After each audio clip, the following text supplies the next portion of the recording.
महाविकास आघाडीतला सांगलीचा वाद चिघळलाय। 19 तारखेला 3 वाजेपर्यंत काँग्रेसकडून उमेदवारी मिळेल अशी अपेक्षा विशाल पाटलांनी व्यक्त केली। मात्र विशाल पाटलांनी कालच उमेदवारी अर्ज दाखल केला। आज विशाल पाटील सांगलीत भव्य रॅली काढून शक्ती प्रदर्शन करतायत आणि आपली भूमिका जाहीर करतील। या रॅलीमध्ये जिल्ह्यातील काँग्रेस कार्यकर्ते मोठ्या संख्येने सहभागी होणार आहेत। तसंच विशाल पाटलांना पाठिंबा देण्यासाठी या रॅलीत भाजपचा राजीनामा दिलेले जतचे माजी आमदार विलासराव जगताप आणि कवठे महांकाळचे शिवसेना नेते माजी मंत्री अजितराव घोरपडे सहभागी होणार आहेत। विशाल पाटलांनी अपक्ष अर्ज भरला तर चंद्रहार पाटलांची अर्थात महाविकास आघाडीची डोकेदुखी वाढणार आहे।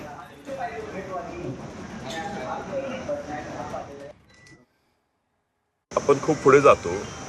22 तारखेला अर्ज राहिला तर बंडखोरी आणि 19 तारखेला पक्षांनी उम्मीदवारी नहीं दिली तर पुढची चर्चा।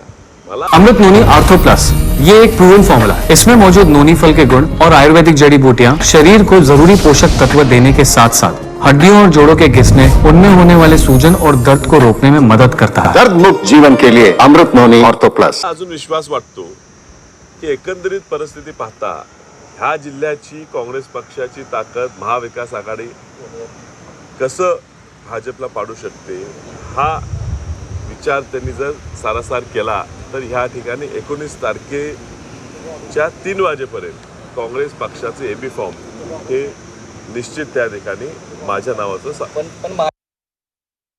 एकीकडे विशाल पाटील यांनी अपक्ष उमेदवारी अर्ज भरलेला आहे, त्यामुळे महाविकास आघाडीची डोकेदुखी वाढली। एकंदरीत या सगळ्यावर विश्वजित कदम यांनी काय प्रतिक्रिया दिली आहे बघूया आपण। बहुजन वंचित आघाडीच्या अनेक प्रयोग महाराष्ट्रात चालू आहेत आणि या प्रयोगामध्ये काय काय घडतं हे म्हणजे त्या निवडणुकीचा अर्ज भरण्याच्या शेवटच्या दिवसापर्यंत चालू असतं, म्हणून मी त्याच्यावर काही टिप्पणी करणार नाही। राहिला प्रश्न अपक्ष भरायचा आणि उभा राहायचा, ह्या बाबतीतली मला खात्री आहे की काल जी काही जिल्हाची वस्तुस्थिती आम्ही मांडलेली आहे त्यातून राज्यातले वरिष्ठ आणि देशातले वरिष्ठ त्यांच्याशी बोलून यातनं मार्ग काढतात।